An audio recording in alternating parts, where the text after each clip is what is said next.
یہ لو، بہت احتیاط کرنا زائدہ، اگر دھیان سے یہ کام نہیں کرو گے تو یہ میری موت کا پروانہ ہوگا جو تمہارے ہاتھ میں دیا ہے میں نے۔ تم زندان سے بھاگ کیوں نہیں جاتے مختار؟ کہیں زبیریوں کے یخنی تمہیں پسند تو نہیں آ گئی؟ تم کب تک عمر کے بیٹے کی توجہ بلکہ صفیہ کی عاجزانہ گزارشوں پر توجہ کر کے اپنی آزادی کی سفارشیں کراتے رہو گے؟ یہ آخری بازی ہے زائدہ، اگر میں زندان سے بھاگ جاؤں تو زبیریوں کو میرے خروج کی خبر مل جائے گی، سارے جہاں کو پتہ چل جائے گا کہ میرا کیا ارادہ ہے۔ دشمنان علی عین الوداع میں توابین کے قتل عام کے بعد اس بات پر یقین رکھتے ہیں کہ شیعوں کا خطرہ ختم ہو گیا، اسی یقین پر رہیں تو ہم سب کا فائدہ ہے۔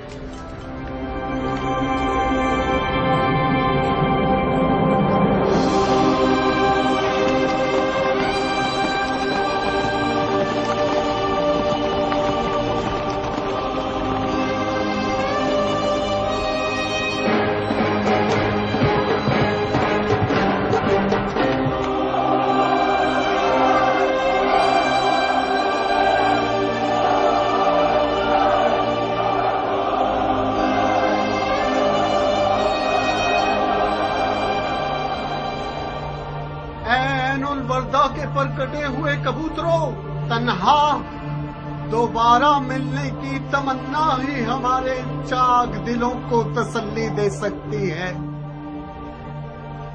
سلیمان، مسیب، بنوال اور بن سعد مرے نہیں ہیں، وہ لوگ سورج کی شکل میں صبح کے وقت روزانہ تا قیامت طلوع کرتے رہیں گے،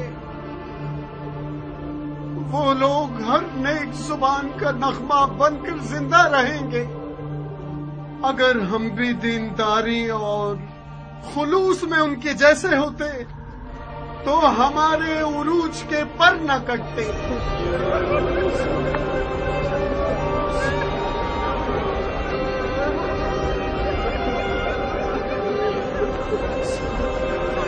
ابھی بہت سی ایسی راہیں ہیں جن پر ہم نہیں چلے ہیں، بہت سی باتیں ہیں جنہیں ہم نے سنا نہیں، بہت سے ایسے الفاظ ہیں جن کا ہم نے اقرار نہیں کیا، اور دیکھنے کی بہت سی چیزیں جو ہم نے نہیں دیکھی۔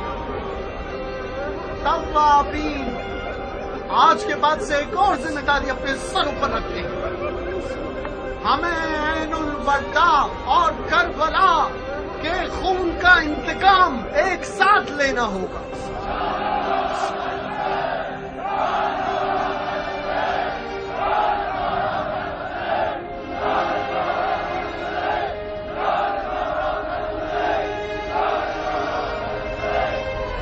اب ہم اپنے اپنے گھروں کو لوٹ جائیں گے، ہمیں ان سوکھی ہوئی اور اجڑی ہوئی جڑوں کی دوبارہ آبیاری کرنی ہوگی۔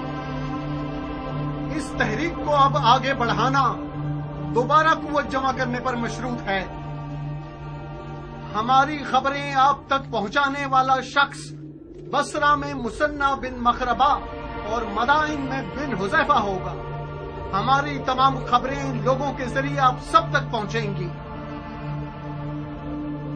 جائیے جائیے، کچھ جان تازہ کیجیے اور اپنے آپ کو بنائیے یہاں تک کہ پھر اٹھیں۔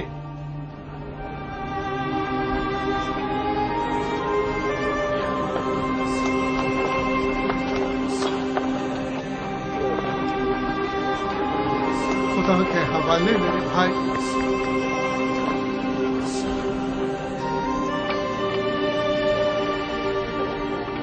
خدا کی پناہ میں میرے بھائی۔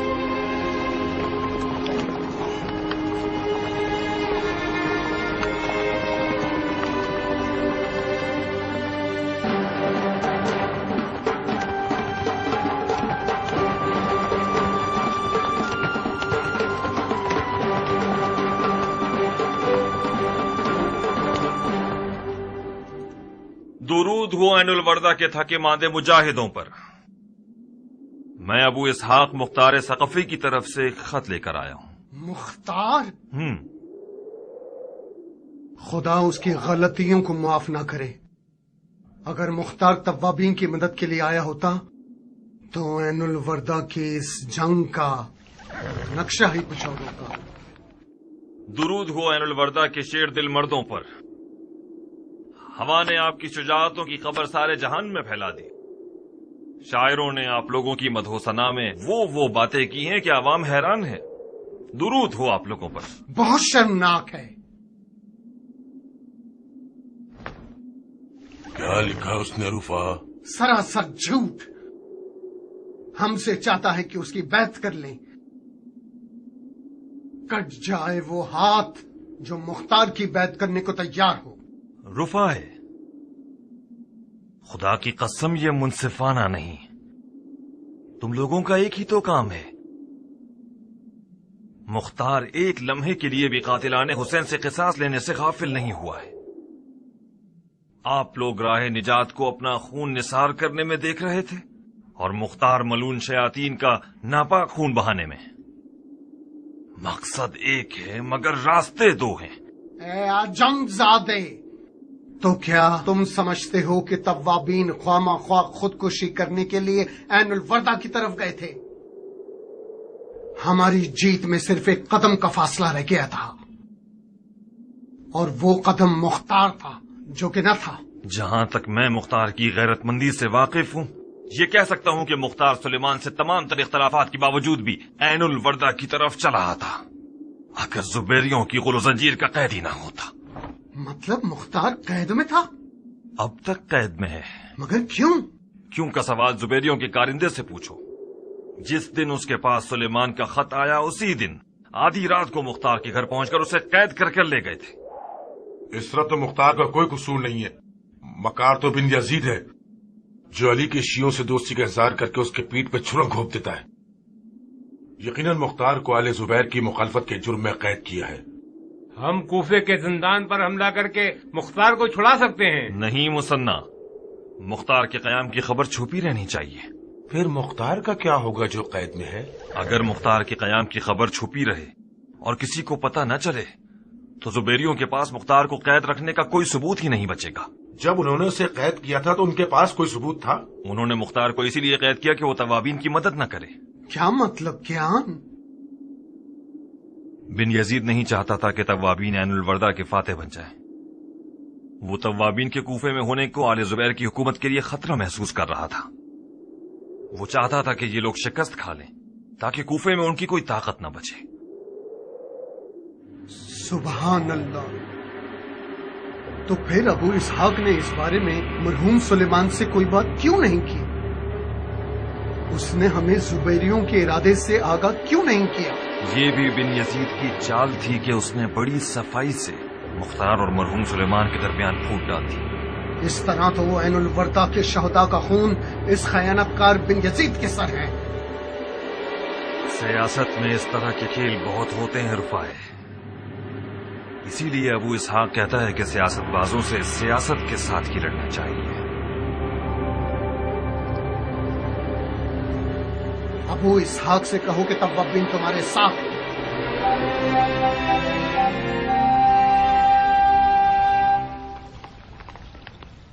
کیا لکھا ہے اس میں؟ ہم دونوں سے مختار کی آزادی کی درخواست کی ہے۔ یہ لو، تم خود پڑھ لو۔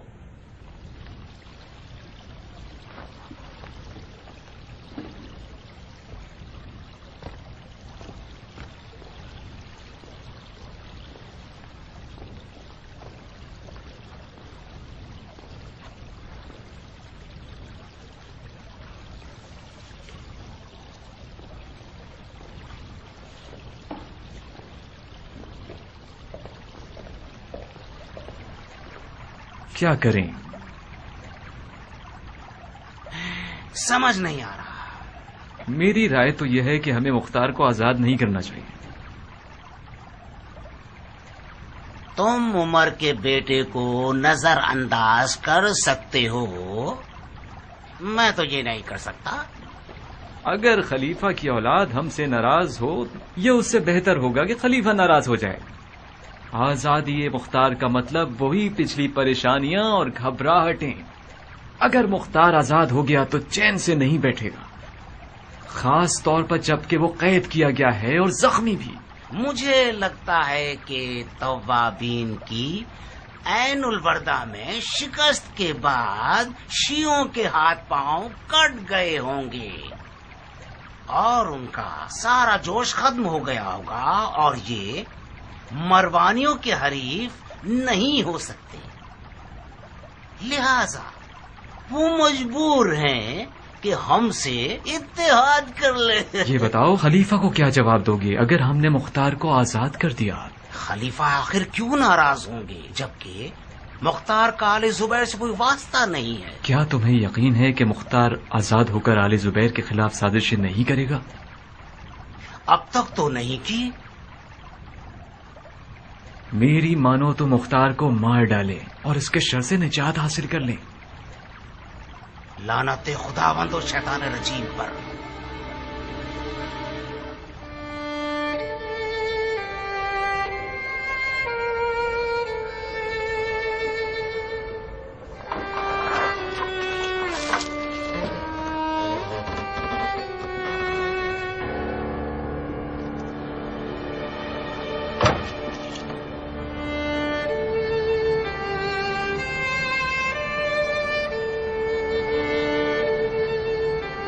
اس چھت کو آخر کتنا گھورو گے مختار؟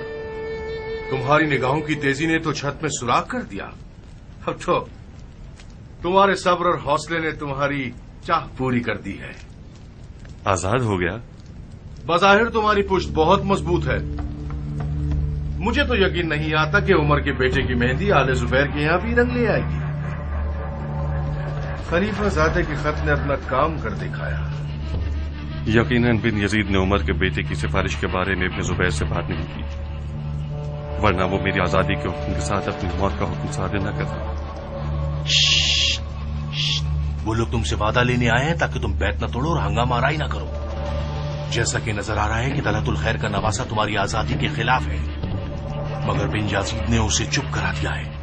تم دھیان رکھنا اور اس کو غصہ مت دلانا، اس سے پہلے کہ وہ اپنا فیصلہ بدل لے جلدی کرو۔ تمہارے قدم زندان کے باہر پہنچ جائے تو کوئی تمہارے قدموں کی خاک بھی نہیں چھو سکے گا۔ اپنی شال اور قبا پہنو اور چلو۔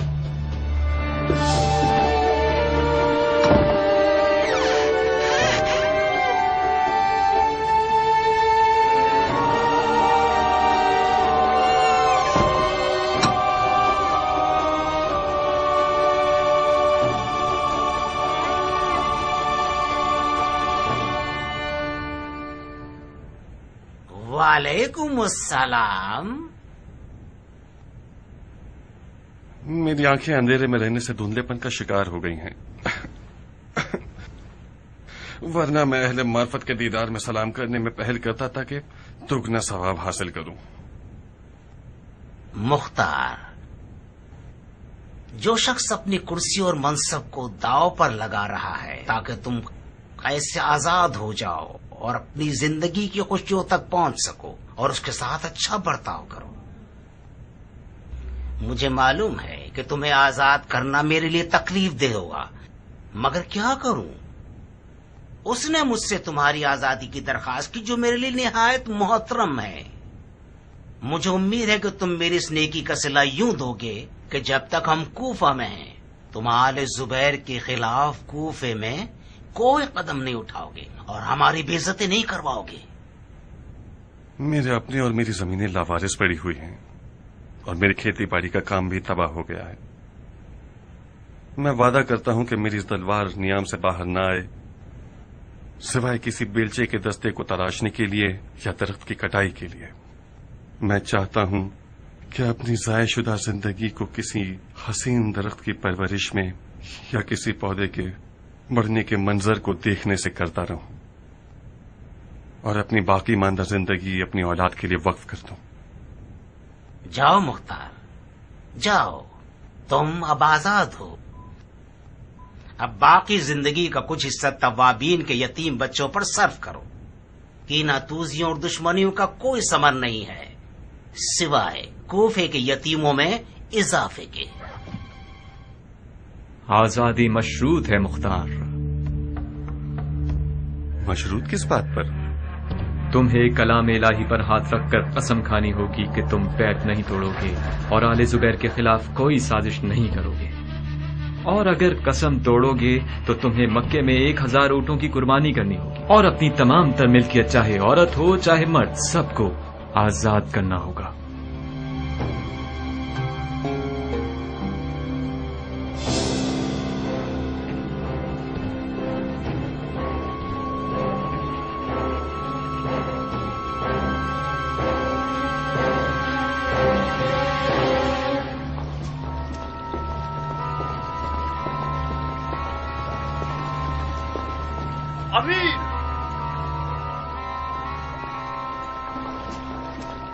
امیر، کیا یہ سچ ہے کہ آپ نے مختار کو آزاد کر دیا ہے؟ ہاں، مختار آزاد ہو گیا ہے۔ کیوں؟ کیوں؟ اب میں تمہیں جواب دوں گا پسر سعد۔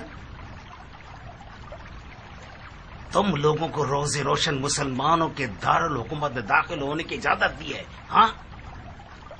کیا ہمارے درمیان طے نہیں پایا تھا کہ تم لوگ اپنے خانہ خراب گھروں میں بیٹھے رہو اور ہماری اور اپنی ہر طرح کی راو رسم کا انکار کر دو، ہاں؟ امیر، مختار کی آزادی کا حکم یعنی آپ کی اور ہماری موت کا حکم، یہی تھی وہ سیاست جس پہ آپ کو اتنا ناز تھا، ہاں؟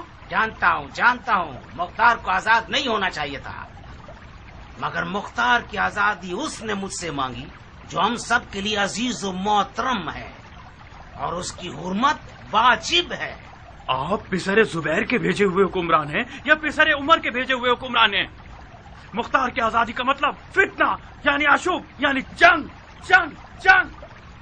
آپ نے ایک خلیفہ زادے کی دوستی کا خیال کیوں رکھا؟ کیونکہ میرے کان میرے اپنے نہیں تھے، ایک ایسے خلیفہ کی عظمت اور احترام سے بھرے ہوئے تھے جس نے عرب کو عجم اور ترک اور تاتار اور روم اور زنگی اور ہندو پر مسلط کر دیا۔ یہ ٹھیک ہے کہ خلیفہ زادے نے سیاست کو چھوڑ دیا ہے، مگر سیاست نے اسے نہیں چھوڑا۔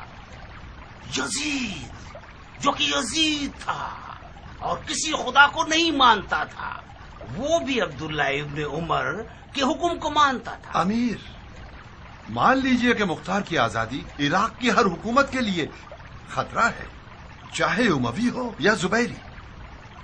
مختار ایک علوی حکومت برپا کرنا چاہتا ہے، اگر اسے ڈھیل دیں گے تو وہ اپنے خواب سچے کر دکھائے گا۔ مختار کل تک خطرے کا باعث تھا شیمل، اب وہ آواز نہ نکالنے والا مرغا ہے۔ اس کے طواب بھائیوں کے شکست کھانے سے وہ بھی ٹوٹ گیا ہے۔ دوسری طرف ہم نے قرآن کو مصالحت کا ذریعہ بنایا ہے، اس نے مخالفت نہ کرنے کی قسم کھائی ہے۔ تو پھر آپ نے مختار کو پہچانا ہی نہیں ہے۔ وہ اپنے خوابوں کے تاج و تخت کو پانے کے لیے قرآن تو کیا صاحب قرآن کا بھی انکار کر دے گا۔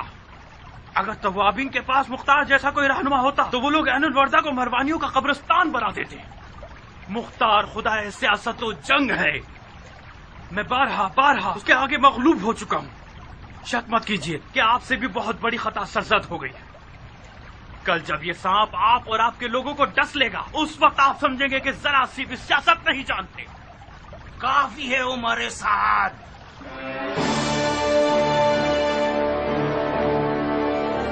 کافی ہے۔